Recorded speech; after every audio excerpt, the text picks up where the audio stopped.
भैया अपना नाम बता दीजिएगा। नाम नाम नाम। प्रमोद बेलिया। कहाँ से आए हैं भैया? जिला सिवनी, मध्य प्रदेश।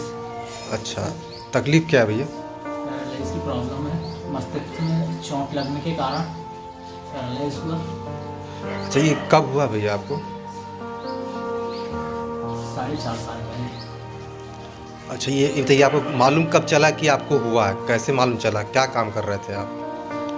पानी भर रहे थे तो चक्कर आ गया, तो सामने दीवार में सर टकरा गया। सर दीवार में टकरा गया तो उसके बाद इलाज करवाने ले गए। तो वहाँ पे फिर डॉक्टर के पास जाने के बाद पता चला कि पैरालाइज हो गया। अच्छा, EMI जो MRI हुआ आपका हुआ भैया? CT scan city. अच्छा, तो उसमें क्या है भैया? क्लास आए थे उसमें। Cloud size.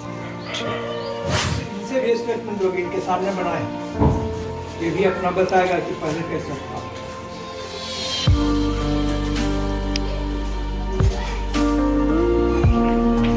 निकाल दोबारा में अपने से पैंट पहनते नहाने भी लगे, नहाने लगे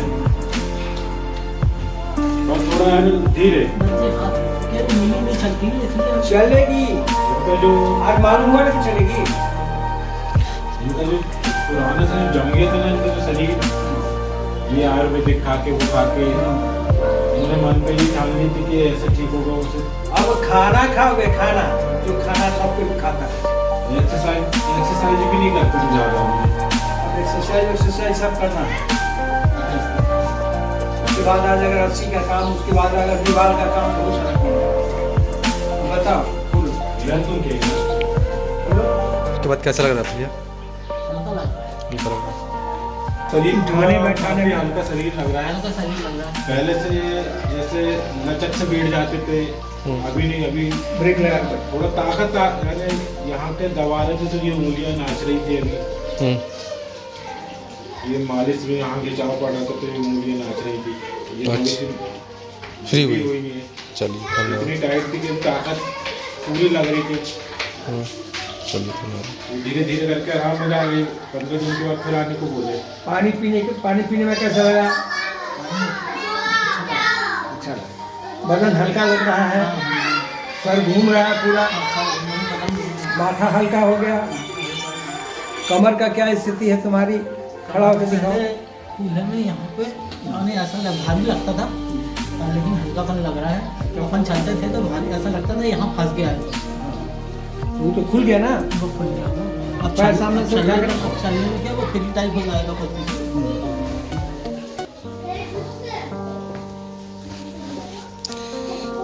सामने पैर उठा कर रखना, वो सब करना है, ठीक ना?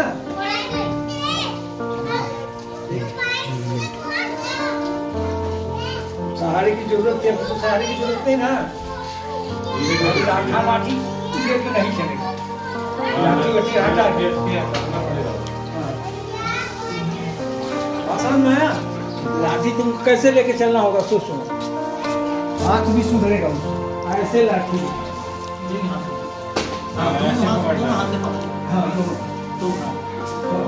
हाथ कब करोगे? ज्यादा होता है तो पीछे करके ऐसे लगा लोगे, बासन ना इसमें ऐसे फंसा के चलोगे तो हाथ लटकेगा। नहीं समझ में आया? हाँ, ऐसे लेके लाठी नहीं चलो, ऐसे लाठी बंद। अब ऐसे हाथ फंसा करके पीछे ऐसे हाथ कर देते हैं, हाथ ढीला हो गया ना, तो दोनों हाथ को ऐसे ढीला लगता है, ठीक है?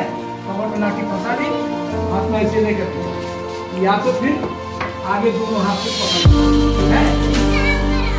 कहीं बात कहीं जो पूरा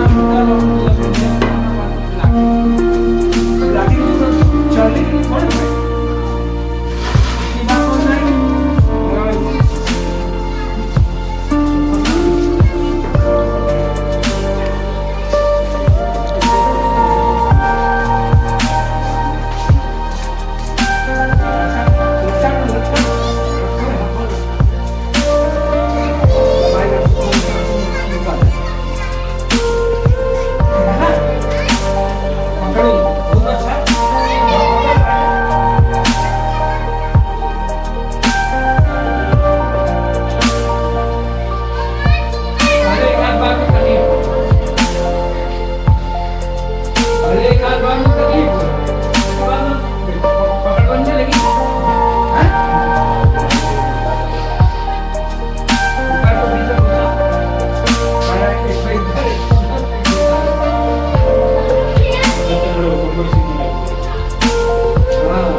क्या हुआ?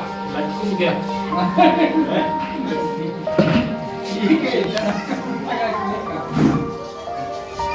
अब उसमें फंसेगा कुछ दिन फंसाएगा ना तो पकड़ने लगेगा। ये बात समझ में आ गया। अब आज देखो तुम्हारा मान था कि हाथ पकड़ मिलेगा कि नहीं, अब समझ में आ रहा कि हाथ मिलेगा।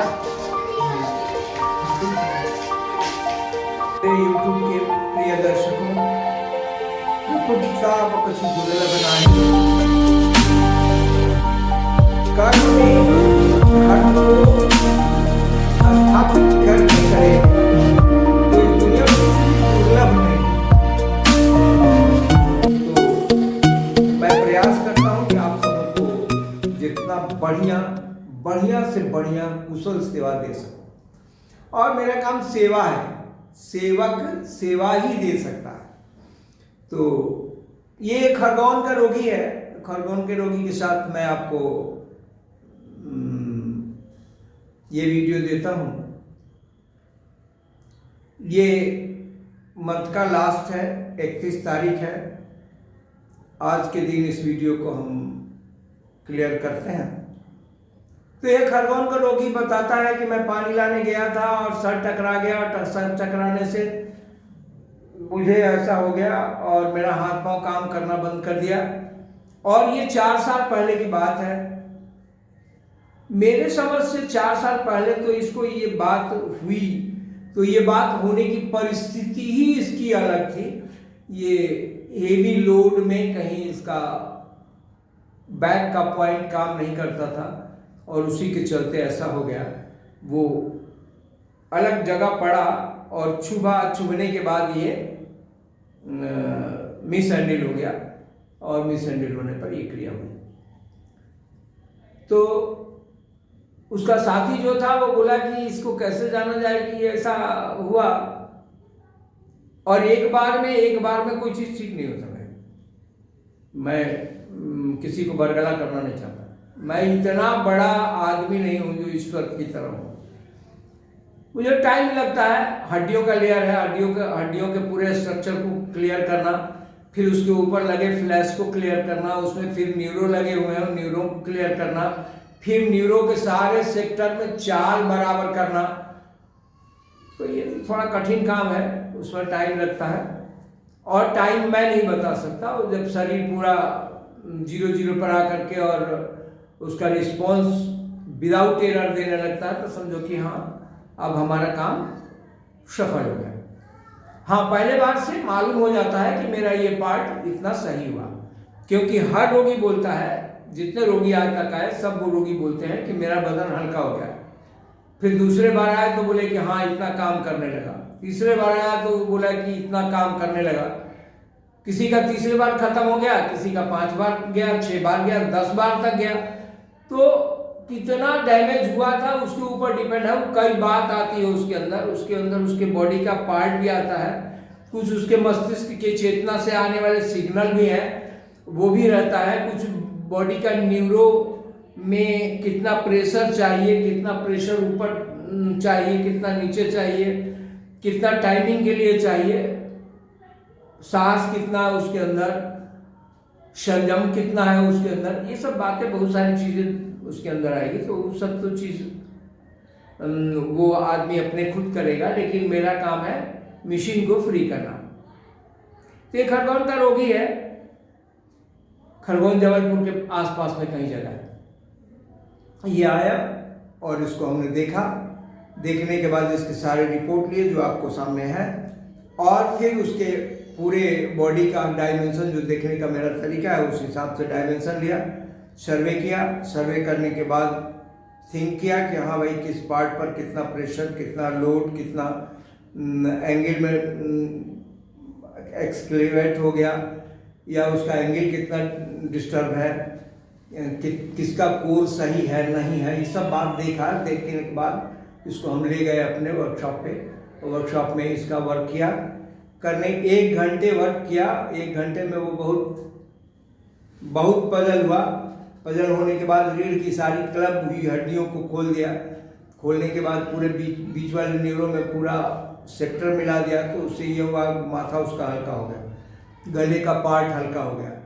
फिर कमर के नीचे के पार्ट में, पैर में उसका पूरा काम किया, शोल्डर का पूरा स्कैपुला सही किया, और सही करने के बाद में उसके हाथ के नीचे का जो कान के नीचे से जो न्यूरो आती है, जिसमें संवेदना बनती है, लोड एंड लोड बनता है, ग्रीप बनती है, वो वाली पॉइंट बहुत जम गई थी, क्लॉटिंग ज़्यादा था, तो इसलिए उस क्लॉटिंग को हमने तोड़ दिया तो अब रनिंग बनेगा तो अगले बार आएगा तो उसका और बढ़िया से काम करेंगे, इतना हमने सोचा। और उसके बाद फिर कूल्हा उसका जो दोनों था वो पहले आगे पीछे हो गया था, तो दोनों को हम हिला करके सेक्टर में पूरा डाल करके खड़ा कराया, तो बिना सहारा का खड़ा हो गया। और खड़ा होने के बाद हम बैठने पर बोले कि ब्रेक लगा के बैठेगा, उसके अंदर ब्रेक होना चाहिए, तो लोड हर एक स्थिति पर कितना वजन पड़ता है उसका लोड ब्रेन कैलकुलेट करता है नहीं करता है वो देखा, तो ब्रेक लगभग 70% ब्रेक लेने लगा। बैठा, उठा, उसके बाद में फिर स्टेप को उठाना, तो स्टेप अभी नहीं उठता था चूँकि इसका पैर उठाने का क्रिया गड़बड़ है। फिर भी मैंने बोला कि 3 इंच से लेकर के और 12 इंच तक स्टेप को उठाने की क्रिया पहले तय कर लोगे, ताकि आते आते तुमको राहत मिल जाए। और मैंने चूंकि जबलपुर के नज़दीक का रहने वाला है, इसलिए मैंने कहा कि देखो भाई, मेरा चिकित्सा के बारे में बहुत लोगों का कहना है कितना जल्दी ठीक हो जाएगा। जल्दी का मतलब है जितना 7 दिन के बाद ये काम करने लग हो जाता है, तो नज़दीक का रोगी 7 दिन के बाद आ जाएगा, कुछ मिडिल रोगी है तो वो 15 दिन के बाद आ जाएगा, तो 15 दिन के बाद आ जाएगा तो मतलब साल, 1 महीना वाला रोगी की सालों चल जाता है, तो सालों न जा करके वो आधा टाइम हो जाएगा, उसका आधा टाइम हो जाएगा, इस तरह टाइम वो कम हो जाएगा। बारंबारता तो उतना ही लगना है। हाँ, उसमें एक्यूरेसी जो है, कितनी एक्यूरेसी, एफोर्ट कितना किया, अपना ताकत, अपना ज्ञान कितना उपयोग किया, उसमें उसको मौका मिलता है जो 1 महीना वाले हैं, और 15 दिन वाले में थोड़ा कम टाइम मिलता है, और 1 हफ्ता वाले में एकदम कम टाइम मिलता है। तो वो जो जिसमें आप अपना तरफ से एफर्ट करोगे उसमें आपको कम टाइम मिलेगा और उसमें ज़्यादा टाइम मिलेगा, यही डिफरेंस होता है दोनों में।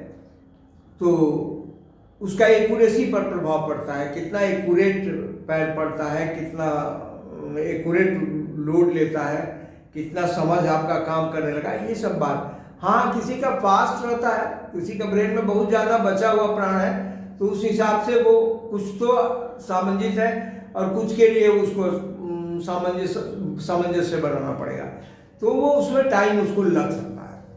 तो ये उसका टाइमिंग है, और किसी भी पेशेंट का समय निर्धारित नहीं किया जा सकता। समय निर्धारण करने का मतलब हुआ कि उसके पूरे जो उसके अंदर है वो और जो नहीं है वो, दोनों का तालमेल मिला देना। तो ये तो इतना जल्दी टाइम में मिल नहीं सकता। आप ही सोचो, आप ही अगर किसी बात को ऐसा मिलाना चाहो तो मिलाने में टाइम लगेगा। एक सिस्टम को मिला देंगे तो दूसरे सिस्टम को मिला लेंगे, लेकिन दूसरे सिस्टम में दूसरी एरर है, पहले सिस्टम में कुछ और एरर है, तो एरर के हिसाब से वो होता है। जितना एरर रहेगा, जिस पार्ट का एरर रहेगा उसका सामंजस्य भी वो अलग अलग होता है। तो मैं इसको पूरा बताया, और बताने के बाद उसको हम यहाँ से भेजा, और 15 दिन पे बोला कि हम आएंगे।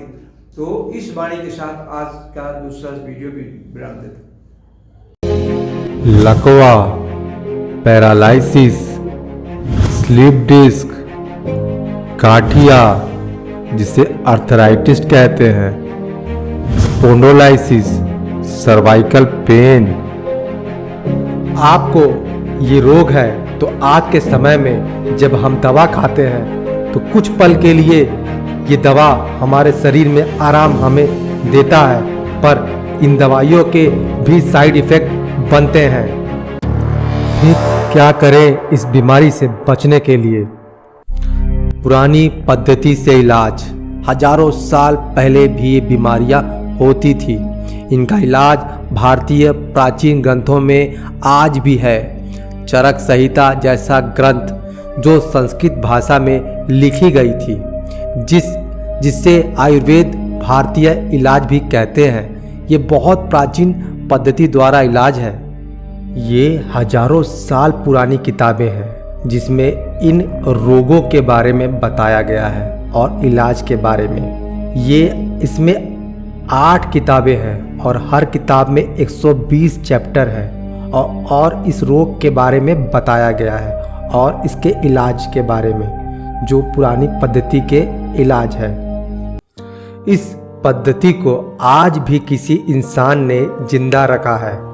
ये इंसान और कोई नहीं, सिंगरौली में रहने वाले लोटा बाबा है।